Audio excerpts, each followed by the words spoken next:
Hello, my name is Patrick Rowan, founder of Starcap Games, and this is Now Everyone Get the Fuck Out.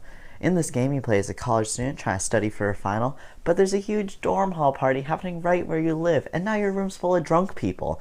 The only way you can get these people out of your room is by making the other players' dorm rooms look more fun and inviting than your own, so everyone leaves your room to go bug them and gets the fuck out. Shown here are the components to the game, including the box, which of course holds everything. These dice, which are used as people trackers. In the game, this will represent how many drunk people are in your room at any one time. The nerd and party animal tokens, which show when people leave or enter your room at what time, depending on certain gameplay elements. And there's 120 cards. There's 3 types of cards in the game. There's actions, which do something and then go into the discard pile.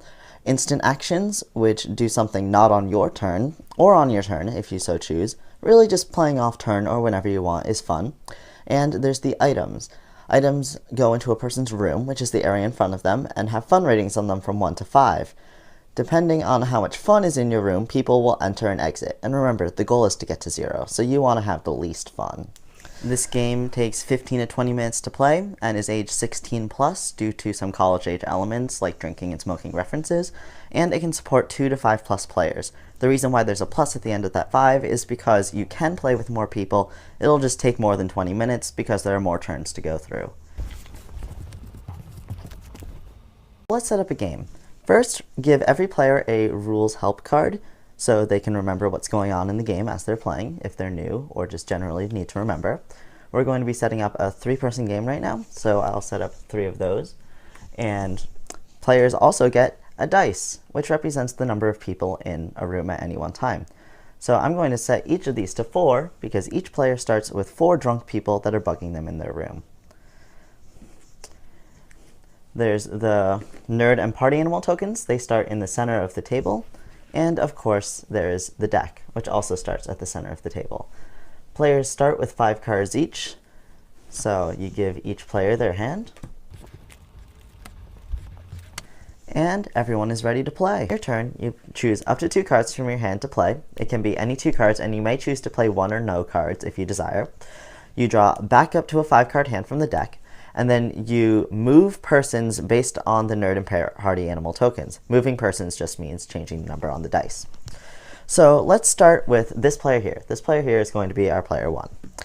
And we're going to pick up their hand and see what they've got to play. So they've got an instant action, some actions that currently aren't too helpful to them, but they have items. Items have the fun rating on them from 1 to 5, so they have a 3 and a 5 here. And they can put it in the other player's rooms. So they are going to put some good vibes in player 3's room and a speaker set in player 2's room. That is their 2 cards for this round. So they take 2 cards back. And now the person's move. In this scenario, this player is the nerd. The nerd goes to the person who has the lowest fun of all of these. And of course, 0 is less than 3 or 5. So they have the nerd token.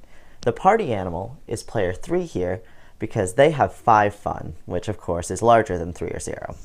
So during the person's move phase, each person changes the number on their dice based on whether they have one of these tokens or not. The nerd loses 1 person at the end of each turn. So this player is going to go down to 3 because they have no fun. The party animal goes up 1 at the end of each turn. So they're now at 5 because their party's really fun. And that continues at the end of each turn, not just the player's turn who has a token. So let's go to player 2's turn. Let's see what they can do. So player 2 has some items, but they want to play an action. So this action that they're going to play says move a person from one room to another room. So they're going to play that, and what that means is their dice is going to go down to 3, and they're going to shove that person into player 1's room. So now player 1 has 4, and they have 3, which is very nice for them. They are also going to team up with player 1 to just keep player 3 as party animal. So they're going to put some adorableness into player 3's room. But player 3 doesn't like that. Player 3 is kind of getting annoyed that everyone's sort of targeting them. So they have an instant action to play from their hand. Party foul, destroy an item from any room. So they're going to destroy the good vibes. And that makes player 3 and player 2 tied for party animal. But player 1 remains as nerd. That ends player 2's turn, because player 2 already used 2 cards. They draw back up to the 5 cards, and then the person's move. Player 1 is still the nerd, so player 1 is going to go down to 3. But players 2 and 3 are currently both technically the party animal because of a tie. When this happens, neither player loses or gains a person, depending on which token they have. The token just goes to the middle and is not owned by anyone. And this way of playing continues until everyone gets the fuck out of one player's room. And that is the gameplay of Now Everyone Get the Fuck Out. Thank you for listening. If you have any other questions or if you would like to see the full rules page, we have that on starcapgames.com. You can also sign up for our newsletter to get more information about this and other games as they are being developed and released. Thank you for listening, and enjoy the universe of play.